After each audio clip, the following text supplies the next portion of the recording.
오늘 함께 은혜 나누실 하나님의 말씀은 시편 121편 3절로 8절의 말씀입니다.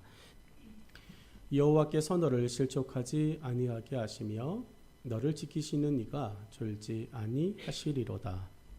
이스라엘을 지키시는 이는 졸지도 아니하시고 주무시지도 아니하시리로다.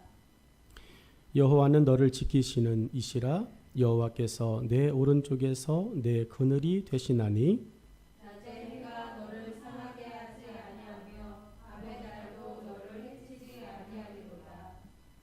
여호와께서 너를 지켜 모든 환난을 면하게 하시며 또 내 영혼을 지키시리로다. 여호와께서 너의 출입을 지금부터 영원까지 지키시리로다. 아멘. 함께 읽은 본문의 말씀 가지고 은혜라고 하는 제목으로 세 번째 말씀을 함께 나누도록 하겠습니다. 다윗이 시편 121편 3절로 8절을 통해 우리에게 한 가지의 이야기를 계속 던져주고 있습니다. 본문은 바뀌지 않는데 내용은 계속 바뀝니다. 내용이 계속 바뀌는 데는 그만한 이유가 있고 우리가 지금 한 절 한 절 한 절을 보고 있습니다.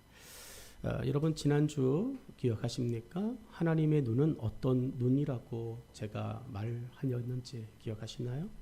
하나님의 눈은 뜬 눈이었습니다. 하나님의 지난 일주일 동안 여러분을 바라보신 그 뜬 눈을 여러분이 만난 경험이 있기를 주의 이름으로 축복합니다. 뜬 눈을 만난 적이 없다.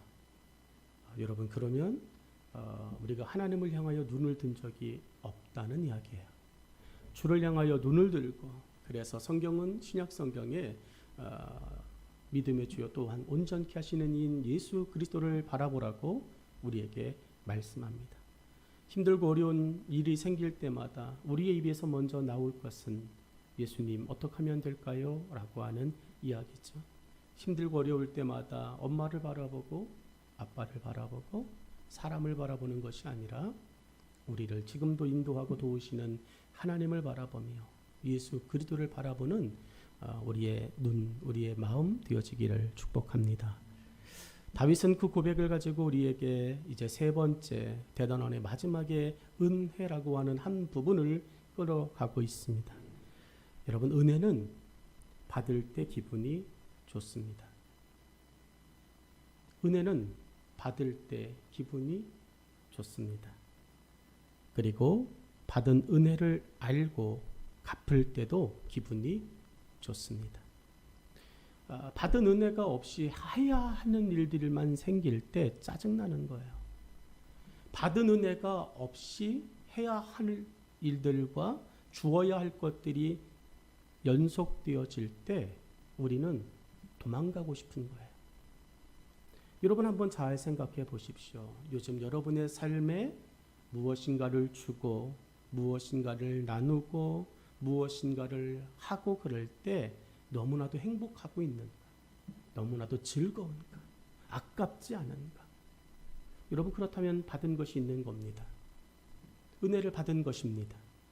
그런데 요즘 우리가 무엇인가를 할 때 정말로 무엇 하나를 여유롭게 호쾌하게 호탕하게 더 하고 싶은 그런 마음보다는 계산하게 되어지고 머뭇거리게 되어지고 무엇인가 어떡하지라고 하는 걱정과 염려가 앞서고 있다면 우리는 받은 것이 없다는 이야기예요. 더욱이 은혜라고 하는 부분에서 오늘 이 아침에 이 말씀은 굉장히 중요합니다. 여러분의 삶에 다시 잃어버렸던 그 열정들이 하나님을 향하여서 내가 살아가겠습니다, 살겠습니다라고 하는 그 보람과 기쁨들이 여러분 이 아침에 우리 모두에게 하나님께서 허락해 주시기를 기도합니다. 다시 일어나 주를 향하여 나아갈 수 있는 그 은혜가 우리 모두에게 있기를 축복합니다. 이것은 저와 여러분이 어리다, 나이가 많다, 가진 것이 있다, 없다의 문제가 되어질 수 없습니다. 저와 여러분 가진 것이 없다면 내게 주신 것 찾으면 됩니다. 우리는 가진 것이라고 이야기할 때 그것을 물질로만 한정합니다. 여러분, 물질이라고 하는 것, 가지고 있는 것, 그것으로만 국한하다 보니까 하나님께서 원하시는 그 자리에 저와 여러분이 가진 것이 없다고 말하게 됩니다. 아니요. 성경은 물질을 가지고 있는 사람들만 쓰지 않으셨습니다. 예수 그리스도를 가지고 있는 모든 구원받은 사람, 예수 이름 앞에 서 있는 사람, 그들을 하나님께서 은혜로 인도하셨고 내게 있는 것으로 다른 사람들에게 줄 수 있도록 은혜를 알게 하셨습니다. 오늘 저와 여러분 베드로와 요한의 이야기를 기억하십니까? 금과 은은 내게 없습니다. 여러분, 베드로와 요한이 금과 은이 없다고, 가진 것이 없다고 여러분 위축되었나요? 그들이 아무 일도 하지 않았나요? 성경은 그렇게 말하지 않습니다. 오늘 우리들의 생각을 바꾸시기를 원합니다.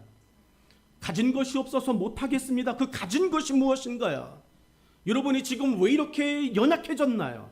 여러분이 왜 이렇게 힘들어졌나요? 왜 이렇게 궁핍하여졌나요? 왜 이렇게 주의 일에, 하나님의 일 가운데 열정적으로 나아가던 걸음을 멈추었나요? 가진 것이라고 하는 것을 물질, 이거 하나에 맞춰놔 버리니까 우리는 어떤 것도 할 수 없는 나약한 자가 돼 있었다라고 하는 겁니다. 다윗은 그것을 무너뜨릴 거예요. 오늘 하나님의 말씀이 그것을 우리를 무너뜨릴 것입니다. 여러분, 성도가 된다라고 하는 것은 은혜를 알게 되었다라고 하는 것입니다. 내가 성도입니다. 내가 하나님의 자녀입니다. 라고 하는 것은 내가 은혜를 알게 되었다는 거예요. 그리고 은혜를 갚을 수 있는 삶의 여유가 회복되었다는 것을 의미합니다. 여러분이 성도이십니까? 여러분은 예수님을 믿는 자녀이십니까? 여러분, 그렇다면 내가 은혜를 갚을 수 있는 삶의 여유가 회복되었다. 여러분, 내 시간을 하나님께 드릴 수 있는 여유가 있다는 거야. 내 삶의 어떠한 부분을 하나님을 향하여서 나아갈 수 있는 여유가 있다는 것입니다. 여러분에게 가장 중요한 여유가 예수 그리스도 안에서 드러날 수 있기를 주의 이름으로 축원합니다. 여러분의 생각을 달리해야 되지 않겠습니까? 예루살렘 교회와 성도들은 은혜를 받은 교회와 성도들이었습니다. 그들의 가장 큰 장점과 믿음의 능력은 나눌 줄 아는 마음의 회복이었습니다. 여러분, 3,000명, 5,000명 베드로의 설교를 듣고 수많은 사람들이 교회로 왔습니다. 교회로 몰려든 사람들이 제일 먼저 한 행동이 어떤 거죠? 여러분, 내게 은혜를 주십시오라고 하는 이야기가 아니에요. 이미 그들은 은혜를 받은 사람들이에요. 은혜를 받은 그들이 교회 공동체 가운데 모여 있는 것입니다. 그들은 더 이상 은혜를 구하지 않아요. 왜? 받았으니까요. 내게 받은 은혜가 있으니까요. 내게 받은 은혜가 있는데 이걸 어떻게 해야 될까요? 나누는 것으로 그들은 시작합니다. 올해 우리 교회의 표어가 뭔지 아십니까? 뭐죠? 여러분, 저 표어를 볼 때마다 우리는 마음을 새롭게 해야 되지 않겠습니까? 여러분, 그들은 자신들이 받은 은혜를 가지고 하나님 앞에 나아갔습니다. 그들의 마음 가운데에 있는 것이 무엇이냐? 그들의 믿음의 능력이 무엇이냐? 나눌 줄 아는 마음의 회복이 있었다는 거예요. 여러분의 마음 속에, 여러분의 믿음 속에 이제 새로이 시작할 한 주의 삶 속에 나눌 줄 아는 마음의 회복이 있기를 주 이름으로 축복합니다. 이들의 믿음은 그 지역에 있는 모든 사람 모두가 볼 수 있는 빛과 소금 같은 것이었습니다. 이들의 은혜 받음은 그곳에 있는 많은 사람들에게 어떻게 살아야 하는지를 깨닫게 하는 생생한 교육이었습니다. 어리석은 부자는 남들이 경험하지 못한 엄청난 농사의 축복과 은혜를 경험했습니다. 우리는 누가복음 19장에 등장하는 어리석은 부자의 이야기를 압니다. 여러분, 어리석은 부자는 정말 전무후무한 은혜를 경험했습니다. 농사를 지어서 여러분 풍년이라고 이야기하면 작년보다 더 농사가 잘 된 걸 얘기해. 그런데 이 사람은 풍년이 7번 겹친 거랑 똑같아요. 왜냐하면 창고를 정말로 7개나 더 지었다라고 이야기하니까 하나님께서 그 사람에게 상상할 수 없는 축복을 주신 겁니다. 그러나 이 부자가 경험한 은혜는 자신만을 위한 은혜였다는 거야. 자신만을 위한 은혜.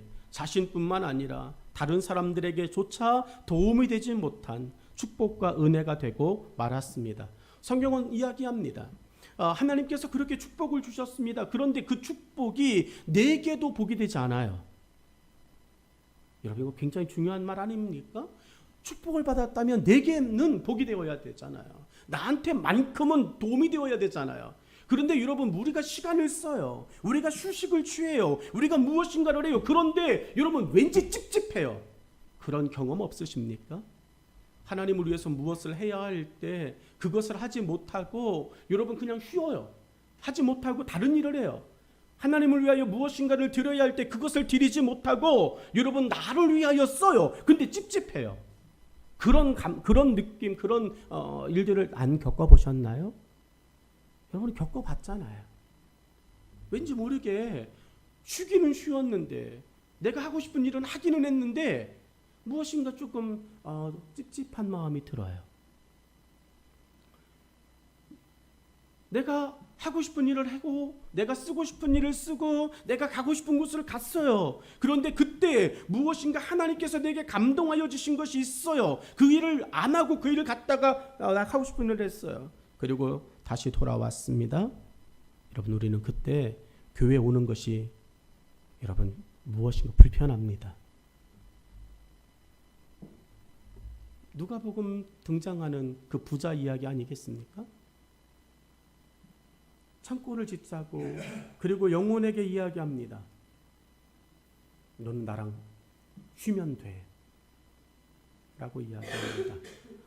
여러분, 하나님께서 그 어리석은 부자에게, 은혜 받은 부자에게, 은혜를 준 부자에게 하나님이 뭐라고 말씀하시죠? 오늘 내가 너의 영혼을 취하면 네가 그토록 받았던 축복은, 그 은혜는 누구의 것이 되겠느냐라고 말씀합니다. 여러분, 이 어리석은 부자의 축복은 자신에게뿐만 아니라 어리석은 부자와 함께 한 동네에 살고 있는 다른 사람들에게조차도 은혜가 되지 못했습니다. 왜 그랬을까? 은혜는 갚을 줄 모르는 삶은 하나님께 영광이 되지 않는다는 것을 하나님께서 직접 보여주신 겁니다. 하나님의 은혜가 무엇이라고 다윗은 지금까지 고백하였습니까?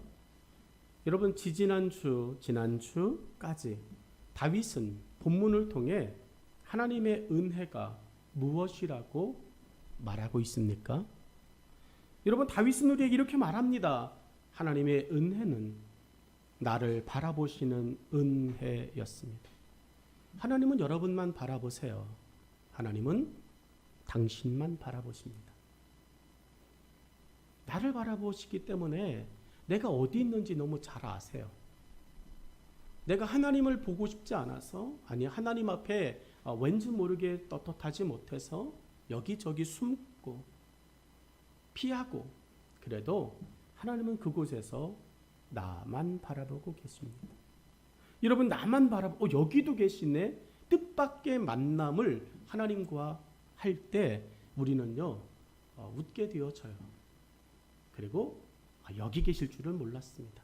아니, 여기까지 나 때문에 오실 줄은 몰랐습니다 라고 이야기합니다. 여러분, 그게 은혜 아니겠습니까? 다윗이 고백한 것이 뭐죠? 하늘에 올라갈지라도 거기 계시더라는 거예요. 바다 깊은 곳에 들어갔어도 거기 계시다라는 거야. 내가 땅의 끝에 가 있는데도 하나님은 거기 계시다라는 거야. 그리고 그곳에서 나를 바라보고 계시다라는 거야. 여러분, 이것이 은혜 아니겠습니까? 지난 시간에 우리는 하나님의 은혜를 이야기했어요.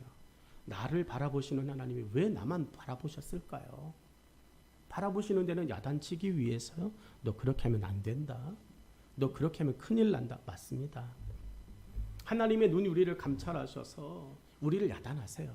우리를 잘못했으면 책망하십니다. 그런데 하나님이 우리를 바라보시는 이유는 우리를 책임지시기 때문이라고 하는 것을 지난 시간에 함께 나누었어요. 여러분이 하나님의 책임지심을 경험하셨나요?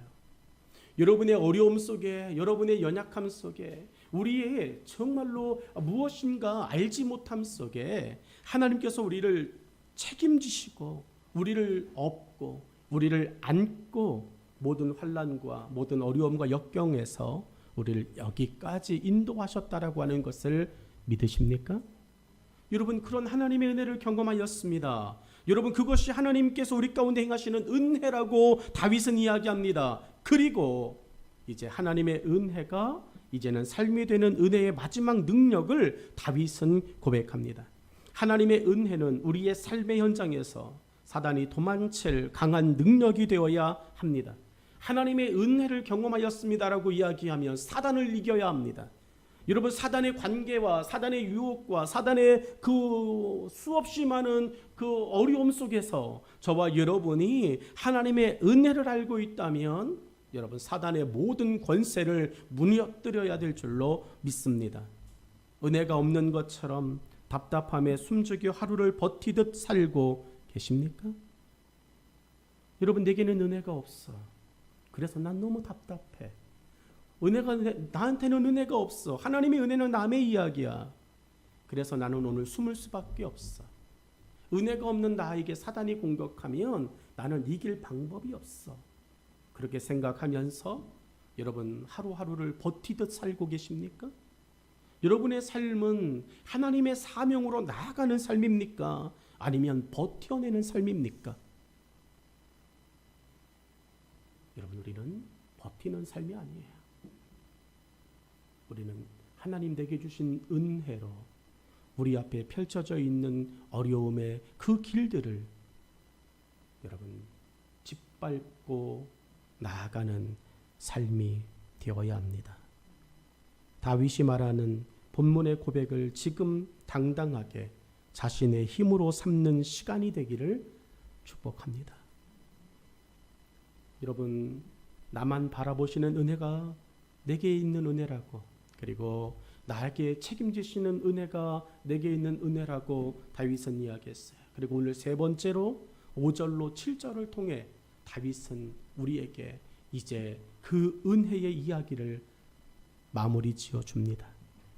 세 번째가 어떤 은혜인가 보면 나의 필요를 채워주시는 은혜라고 이야기해요.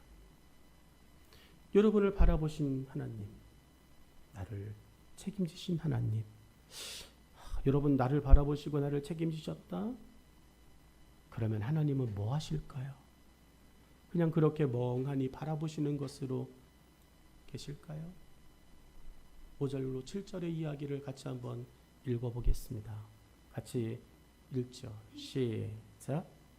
여호와는 너를 지키시는 이시라. 여호와께서 내 오른쪽에서 내 그늘이 되시나니 낮에 해가 너를 상하게 하지 아니하며 밤의 달도 너를 해치지 아니하리로다. 여호와께서 너를 지켜 모든 환난을 면하게 하시며 또 내 영혼을 지키시리로다. 아멘. 다시 한번 읽죠. 여러분, 정말 말씀을 마음에 담는 마음으로 5절과 7절을 읽으셨으면 좋겠습니다. 말씀을 읽을 때 여러분에게 깊은 울림이 있기를 원합니다. 5절로 7절의 이야기 말씀을 우리 다시 한번 읽겠습니다. 시작. 여호와는 너를 지키시는 이시라. 여호와께서 내 오른쪽에서 내 그늘이 되시나니 낮에 해가 너를 상하게 하지 아니하며 밤의 달도 너를 해치지 아니하리로다. 여호와께서 너를 지켜 모든 환난을 면하게 하시며 또 내 영혼을 지키시리로다. 아멘.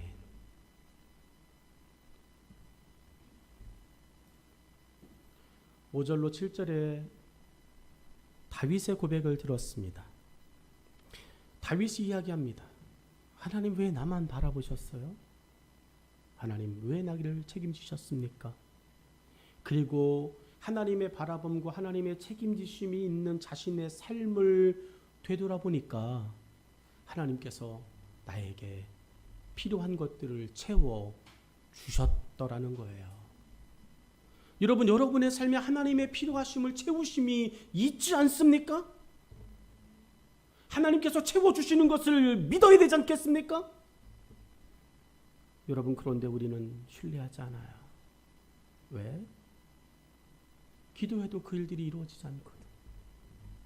기도해도 그 일들이 우리 눈앞에 펼쳐지지 않거든. 여러분, 다윗의 평생 기도의 제목이 뭔지 아십니까? 내가 하나님의 집에 문지기로 하루를 사는 것을 꿈꿉니다. 여러분, 오늘 본문에서 다윗은 우리에게 세 가지의 중요한 이야기를 던지고 있습니다. 나의 필요를 채우시는 하나님의 은혜를 내가 경험했는데 그 첫 번째의 은혜가 어디인가? 5절의 말씀 속에 다윗은 이렇게 고백합니다. 환경의 필요를 채워주신 하나님이십니다. 환경의 필요를 채워주신 하나님의 은혜가 오늘 나를 살게 합니다. 여러분의 삶에, 여러분이 가지고 있는 것에 여러분 한계를 느끼십니까? 그래서 할 수 없는 것이 너무 많다고, 우리 집은 가난해, 그래서 우리 집은, 또 우리 아빠나 우리 엄마는, 우리 교회는 연약해, 여러분의 직장이 너무나도 연약해, 아니 내 스스로가 너무 연약해 라고 하는 환경의 이 답답함 가운데 있습니까? 그래서 내가 하지 못하고 있는 내 이 무엇인가의 이 빈궁한 마음은 우리 집이 뒷받침해 주지 않아서야, 부모님이 능력이 없어서야 라고 하는 생각을 혹이라도 가져본 적이 있습니까? 내 친구와 내가 어떠한 것을 할 때 내 친구가 가지고 있는 것이 부러워 본 적이 있습니까? 여러분, 우리는 그런 것들을 느낍니다. 같은 공간 안에서의 환경이 주는 소외감을 느낍니다. 나는 조금 더 좋은 것, 나는 먹어본 적이 없어요. 맞아요. 저는 피자를 먹어본 적이 없습니다. 20살 때까지. 그 흔하디 흔한 피자를. 석훈이는 지금도 먹을 수 있는 피자를 나는 20살이 될 때까지 먹어본 적이 없습니다. 그러나 못 먹어봤다고 해서 기죽지도 않았습니다. 그 음식이 있는 줄 모르면 되는 거예요. 할렐루야. 피자가 존재하지만 피자가 없는 것으로 알면 됩니다. 난 피자를 몰랐어요. 피자가 뭔지 몰랐습니다. 그런데 언제 한번 먹어보니까 너무 맛있어요. 너무 맛있어요. 또 먹고 싶어요. 저는 먹고 싶을 때마다 사모님을 만났습니다. 그것도 피자헛, 미스터 피자, 알볼로 이런 럭셔리 피자도 아닙니다. 수원시 남문에 가면 3층에 김모 군자 권사님 가게 피자 뷔페 5,900원인가 하여튼 그렇게 했던 것 같은데 거기 가서 혼자 3판 먹고 그랬습니다. 왜? 맛있으니까. 근데 그 전에 다른 사람들이 브랜드 피자 먹고 그럴 때 전 그렇잖아요. 왜요? 그것 때문에 내가 위축될 게 없거든요. 오히려 그때 책 사자라고 이야기하면서 책을 한 권도 사는 게 나는 훨씬 유익하다고 생각을 했습니다. 여러분, 다윗이 이야기하는 거예요. 여러분, 제발 환경 때문에, 환경의 필요 때문에, 환경에 매여 있는 것 때문에 여러분의 인생을 너무 여러분 좀 억울하다라고 생각하지 않았으면 좋겠습니다. 여러분의 삶이 고통스럽다고 생각하지 않았으면 좋겠습니다. 하나님 그곳에 바라보시잖아요. 하나님 그곳에서 책임지시잖아요. 그러면 그곳에서 하나님께서 책임지시는 것들을 바라보며 하나님 내 필요를 좀 채워달라고 저와 여러분이 하나님 앞에 조금 더의 시간을 보낼 수 있기를 주의 이름으로 축복합니다. 여러분, 환경의 필요를 채워주시는 하나님이라고 다윗이 5절에 이야기합니다. 다윗이 어떤 환경을 만났는지 성경은 이야기합니다. 여호와는 너를 지키시는 이시라. 그 환경에서 하나님은 여러분을 지키신다라고 하는 것을 기억하시면 좋겠습니다. 여호와께서 내 오른쪽에서 내 그늘이 되시나니. 여러분, 다윗이 고백하는 환경이에요. 하나님께서 내 편이 되십니다. 나를 지키십니다. 내 오른쪽에서 내 그늘이 되십니다 라고 이야기해요. 경험해 보셨나요? 여러분, 경험해 보셨나요? 하나님께서 여러분의 삶에 그늘이 되어주시는 이 삶을 경험해 보셨습니까? 다윗은 자신의 삶을 사막을 걷는 삶으로 자주 언급합니다. 다윗의 인생에 모습이 있다면 나는 나그네요, 사막을 걸어갑니다 라고 이야기합니다. 5절도 여러분, 그늘이 필요한 곳이 어디인가를 직접적으로 말하고 있습니다. 그늘은 어디서 필요할까요? 여러분, 뜨겁지도 않은데 그늘이 필요할까요? 여러분, 다윗이 이야기합니다. 우리는 발견해야 됩니다. 다윗이 하나님께서 내 오른쪽에서 내 그늘이 되십니다. 여러분, 해는 어디서 떠서 어디로 집니까? 동쪽에서 떠서 서쪽으로 집니다. 여러분, 오른쪽은 어디일까요? 여러분, 해가 떠오르는 곳입니다. 서쪽은 어디일까요? 여러분, 해가 지는 곳이에요. 여러분, 다윗은 자신의 인생 처음부터 마지막까지 끊임없이 나를 괴롭히는 것이 있었는데 뜨거운 태양이라는 거예요. 내가 사막을 걸어가지 않아도 내 인생 자체가 사막을 만나는 것처럼 뜨거운 태양빛 가운데 녹아나는 이 인생을 살아가고 있다는 거예요. 근데 하나님이 나타나셨어요. 그늘이 필요한 그때 하나님께서 나타나셔서 뜨겁지, 힘들지, 어렵지 말씀하시며 다윗을 위한, 다윗만을 위한 여러분 그늘이 되어 주셨다는 겁니다. 사막은 그늘이 없는 곳이에요. 여러분의 삶 속에 그늘이 여러분 없는 삶을 살아가고 계십니까? 그래서 나는 그냥 내 인생은 고생해야 되나 봐. 나는 그냥 이렇게 타고났나 봐. 여러분, 그렇게 이야기하고 계십니까? 여러분, 하나님이 계시잖아요. 여러분, 하나님께서 여러분에게 그렇게 타고났을 수도 몰라요. 저 사람의 소경되어진 것은 저 사람의 죄입니까? 저 사람의 부모의 죄입니까? 여러분, 예수님에게 나와서 질문한 사람들이 있잖아요. 여러분, 그때 그 부모는 내 죄 때문에 내 아이가 앞을 못 보게 되었어요. 평생 그 마음 끌어안고 살아가는 거잖아요. 그 환경으로 걸어가는 거잖아요. 그런데 여러분, 그것도 앞을 못 보는 시각장애인은 나는 태어날 때부터 시각장애인이라 나는 그냥 이렇게 살아야 되나 봐요. 그 환경을 받아들이면서 여러분 살아갈 수밖에 없잖아요. 그런데 여러분, 그 가정 안에 예수님이 나타나셨어요. 예수님께서 들어가셨어요. 그리고 예수님께서 명쾌하게 대답해 주셨어요. 뭐라고요? 부모의 잘못도 아니야. 저 사람의 잘못도 아니야. 하나님께서 저 가정을 통하여 하나님이 누구이신가를 보여주기 위한 하나님의 위대한 도구들이야. 할렐루야. 여러분의 환경이 하나님의 도구들이에요. 여러분의 놓여져 있는 지금의 그 환경이 하나님께서 여러분을 어떻게 사용하실지를 보여주는 하나님의 위대한 도구들이라고 하는 것입니다. 강렬한 태양의 뜨거움을 올고지 온몸으로 견뎌야만 살아남을 수 있는 극한의 장소가 사막입니다. 그런 사막에서 하나님께서 어떻게 다윗을 살게 하셨습니까? 다윗이 생각하지도 못한 그늘이 되어 주신 것입니다. 그것도 다윗의 전생애 동안 누구도 빼앗을 수 없는 그늘이 되어 주셨습니다. 여러분, 우리는 무엇인가 좋은 것이 생기면 그거를 빼앗길까 봐, 그것이 사라질까 봐 여러분 그것 때문에 조금 더 걱정하게 되고 긴장하게 되어집니다. 이거 누가 가져가면 어떡하지? 자동차 처음 사면, 중고차를 사도 마찬가지고, 새 차를 사면 여러분 밤새 보초 서지 않습니까? 스파크를 사도 밤에 나가서 봐요. 모닝을 사도, 경차를 사도 봐요. 여러분, 좋은 차를 사도 봅니다. 석훈이가 람보르기니 막 6억 7억짜리 사면 석훈이는 거기서 잘 거예요. 왜 그럴까요? 누가 가져갈까 봐, 누가 혹시라도 침뱉을까 봐, 누가 못이라도 긁고 갈까봐, 누가 이렇게 부딪히고 조금 흠집 내고 그냥 갈까봐. 여러분, 우리는 편안하잖아요. 좋은 것인데 그것 때문에 오히려 걱정하고 편안하지 않습니다.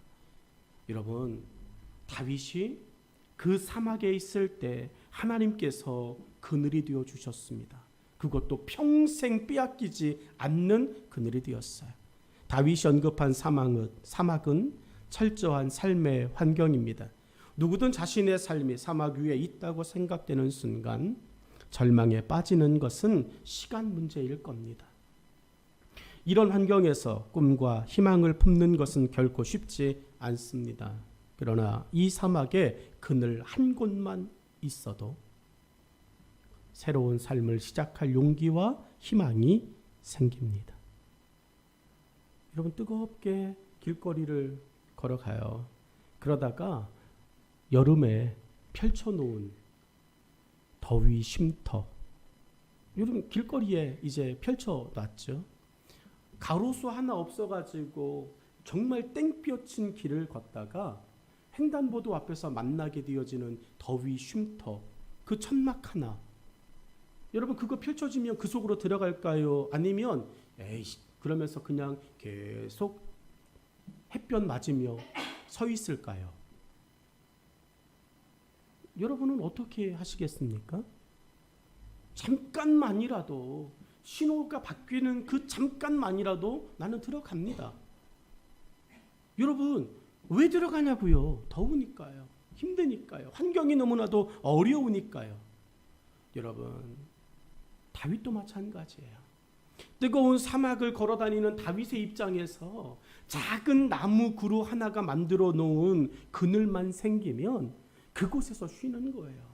그곳에서 자신의 피로를 다시 회복하는 것입니다. 오늘 우리들의 삶 속에 하나님께서 그런 그늘이 되어주시겠다고, 그 여러분의 환경 가운데 있는 그 어려움 속에 하나님이 그러한 역사, 은혜를 베푸시겠다고 말합니다. 하나님은 다윗에게 그런 그늘이 되셨어요. 우리에게 하나님의 그늘이 있습니다.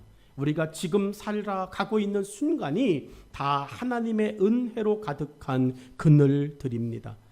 저는 말씀을 준비하면서 여러분의 삶 자체가 하나님의 은혜로 가리워진 은혜의 그늘이라고 믿습니다. 우리의 환경에서 하나님은 일하십니다. 그러므로 하나님의 은혜로 환경을 바꾸어 가는 믿음의 선포자들이 되기를 축복합니다. 여러분의 환경이 하나님의 은혜로 덮여져 있는 그늘이다 라고 이야기하십시오. 환경을 바꾸시는, 환경을 바꾸어 가시는 하나님의 은혜가 여러분의 삶에 이제 드리워져 있습니다. 하나님께서 일하십니다. 그래서 나도 할 수 있습니다. 여러분, 여러분의 환경 가운데 이제 그만 좀 빠지십시오. 여러분의 지금 어려운 환경 가운데 그 늪에서 이제 여러분을 돕기 위하여, 여러분의 필요를 채우기 위하여 하나님이 손 내미신 것을 좀 잡고 하나님 앞에 일어나실 수 있기를 주의 이름으로 축원합니다. 사랑하는 여러분, 환경의 필요를 채우신다고 다윗은 5절에서 이야기했어요. 나의 필요를 채우시는 하나님, 그 첫 번째가 내 환경을 바꾸실 거라. 여러분의 환경을 바꾸실 겁니다. 여러분 똑같은 환경이 펼쳐져요. 똑같은 삶이 이루어져요. 그런데 여러분 예수 만난 사람은 어제와 오늘이 다른 거예요. 예루살렘 광장에서 베드로의 설교를 듣고 내가 어찌하면 좋겠습니까? 예수를 믿어라, 회개해라. 그렇게 변화되어진 사람의 삶은 어제나 오늘이나 바뀐 게 없어요. 그런데 그들은 나눌 줄 아는 사람이 되었습니다.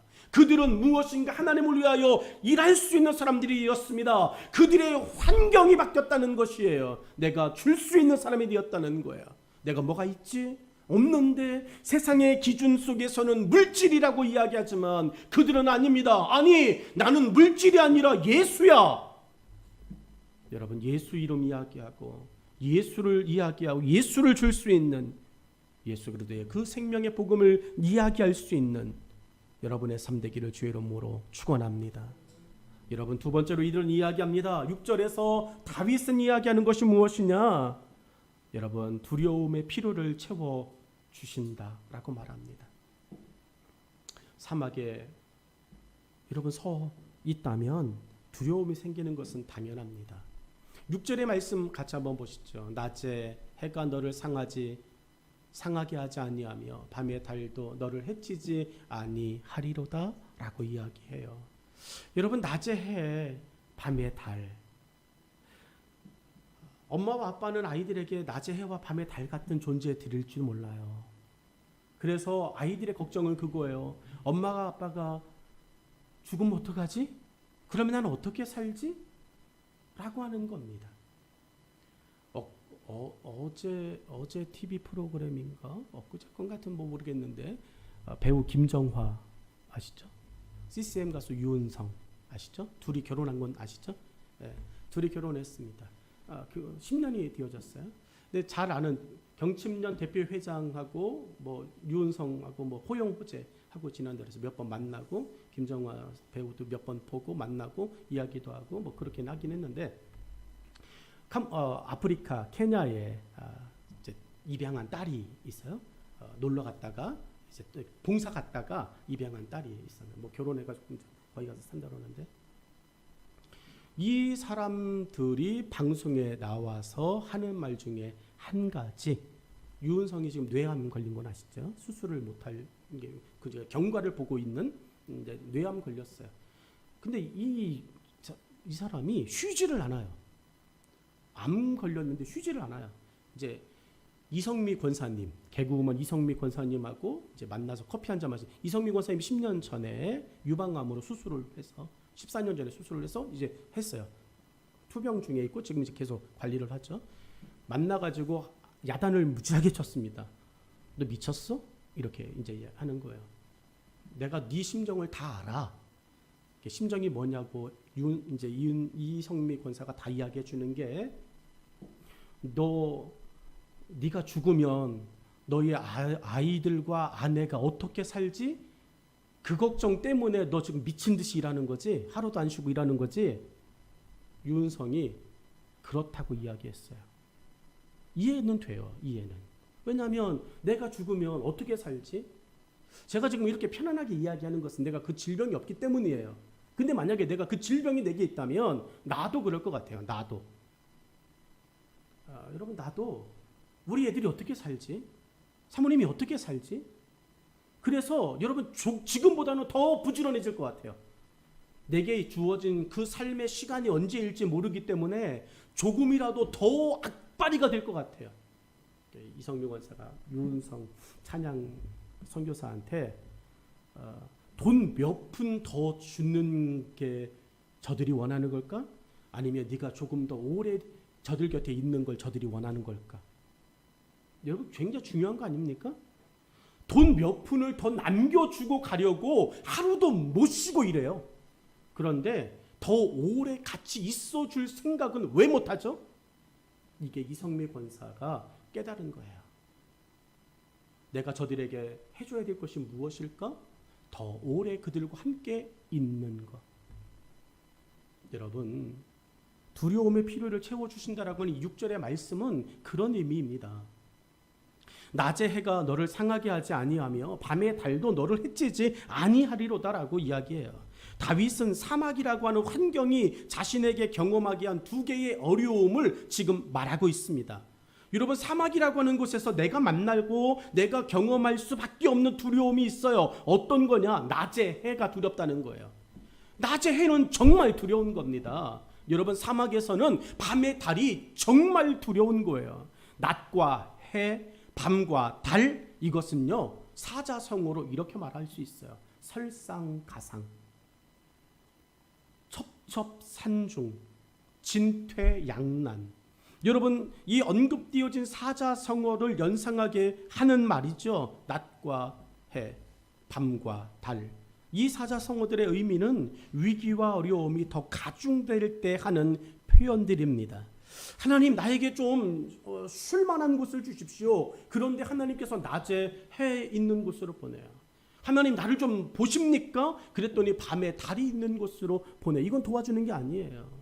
이거는 필요를 채워주시는 것이 아닙니다. 그런데 다윗은 이 두 두려움을 소개하는 것은 자신의 삶이 수많은 극렬한 두려움과 위기들을 만난 삶이라는 것을 말하고 싶었던 거예요. 하나님의 사람 다윗조차도 인생을 두려움의 삶으로 이야기하고 있다는 거죠. 나도 하나님 안에 있어요. 나도 예수님 안에 있습니다. 예수님께서 내 목자가 되셨습니다. 예수님께서 나를 인도하여 주십니다. 그런데도 불구하고 내 삶은 끊임없이 극렬한 두려움과 위기 속에 살아가고 있었다라고 하는 이야기예요. 하지만 하나님은 언제나 변함없이 다윗을 두려울 환경에서도 기가 막히게 바꾸어 주셨다고 말합니다. 하나님의 바꾸심이 무엇일까요? 여러분 6절의 말씀을 보면서 여러분이 오늘 바꾸실 수 있는 것이 있어요. 여러분이 바꾸실 겁니다. 여러분 6절 속에서 하나님의 바꾸어 주심이 뭡니까? 낮의 해와 밤의 달, 여러분 이 주어진 환경 속에 두려울 수밖에 없는 일 속에 하나님께서 바꾸신 것이 있어요. 뭡니까? 낮에 필요한 것과 밤에 필요한 것을 생각하면 됩니다. 낮에는 뭐가 필요해요? 밤에는 뭐가 필요해요? 여러분 이것만 바꾸면 되는 거 아니에요? 환경은 똑같아요. 그런데 이것만 바꾸면 이거보다 편한 건 없어요. 이거보다 좋은 조건은 없습니다. 성경은 그렇게 말하고 있습니다. 여러분 낮의 해와 밤의 달이 의미하는 두려움이 서로 교차되기만 하면 두려움의 대상도 합력하여 나에게 선과 도움이 되는 대상으로 나의 필요가 채워진다는 것을 하나님의 은혜 안에서 다윗은 깨닫게 되어진 겁니다. 하나님 낮인데요, 하나님 밤인데요, 이거 이야기할 게 아니에요. 하나님 나 이거 없어요, 어려워요, 나 아파요. 이거 이야기할 게 아닙니다. 하나님께서 내 아픔 가운데 바꾸시기만 하면 돼요. 여러분 이스라엘 백성들이 광야의 길에서 이 하나님의 은혜를 맛본 사람들 아닙니까? 다윗이 이 고백을 한 거는요 그냥 한 게 아니에요. 자신의 조상들이 경험한 그 이야기를 가지고 하나님 앞에 이야기하는 것입니다. 이스라엘 백성들이 애굽을 떠나서 가나안으로 갑니다. 그 가나안으로 가는 40년 동안의 그 광야는 여러분 낮의 해와 밤의 달이 상주하고 있는 거예요. 진친 곳이에요.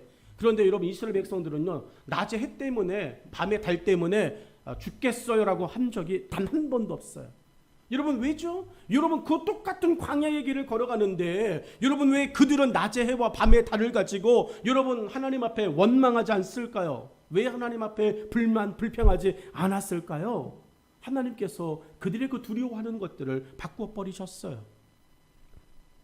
두려움의 필요를 하나님은 어떻게 채우셨습니까? 아무것도라고 하는 단어로 두려움을 극복하게 하십니다. 오늘 여러분의 삶 속에 두려움이 생깁니까? 그러면 이제 아무것도라고 하는 단어를 꺼내시면 됩니다. 바울은 빌립보 교인들이 두려움에 긴장하고 있을 때 이렇게 말하며 격려했어요. 빌립보서 4장 6절로 7절입니다. 같이 읽겠습니다. 시작. 아무것도 염려하지 말고 다만 모든 일에 기도와 간구로 너희 구할 것을 감사함으로 하나님께 아뢰라. 그리하면 모든 지각에 뛰어난 하나님의 평강이 그리스도 예수 안에서 너희 마음과 생각을 지키시리로다. 아멘. 여러분 6절의 시작은 아무것도라고 시작합니다. 7절의 시작은 그리하면이라고 시작합니다. 아무것도 두려워하지 마십시오. 그리하면 하나님께서 여러분을 책임져 주십니다. 해가 떠서 여러분 뜨거운 낮에 해가 떠 있습니까? 아무것도. 그러면 그늘이 생깁니다. 밤에 달이 떠 있습니까? 아무것도 생각하면 하나님께서 불기둥을 보내주십니다. 이스라엘 백성들의 삶에 여명하게 여러분 여실히 드러났던 그들의 두려움을 잠식시켰던 하나님의 채우심이 아닙니까? 여러분 다윗이 환경을 채우고 자신의 두려움을 채워버리신 하나님, 환경이 바뀌고 두려움이 채워지니까요 살만하다라는 거예요. 여러분 살만하다라고 하는 의미가 뭔지 아십니까?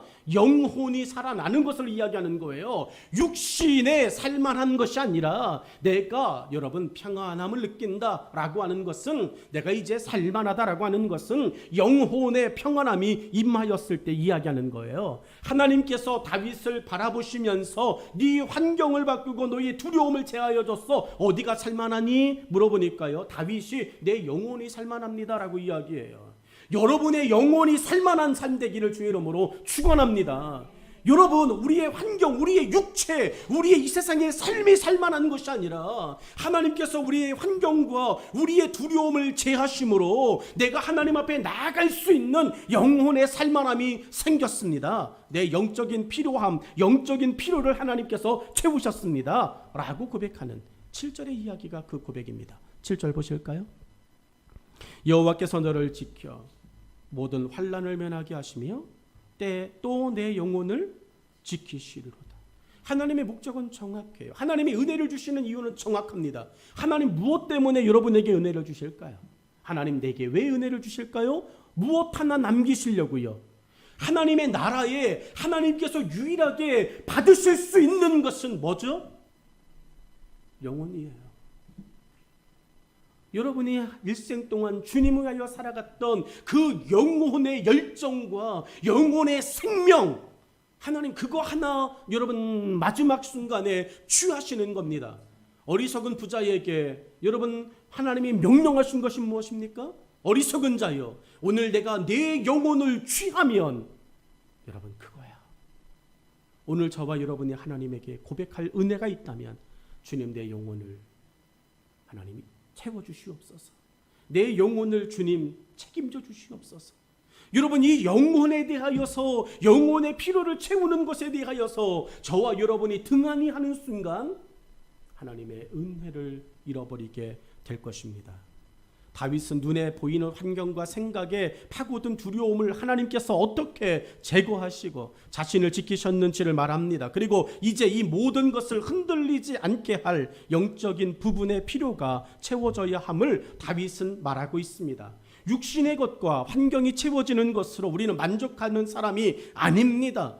여러분 제발 부탁입니다. 육신의 것과 우리의 환경이 채워지는 것으로 만족하는 것이라고 여러분 스스로를 위로하지 않기를 바랍니다. 여러분 하나님은 우리의 육신의 삶과 환경만을 채우시는 분이 또한 아니십니다. 하나님을 오해하지 마십시오. 저와 여러분이 환경이 괜찮아지고 우리의 육신이 안락해졌다고 하나님도 만족하시는 분이라고 여러분 우리 스스로를 자각하지 않았으면 좋겠습니다. 하나님은 절대 그런 분이 아니에요.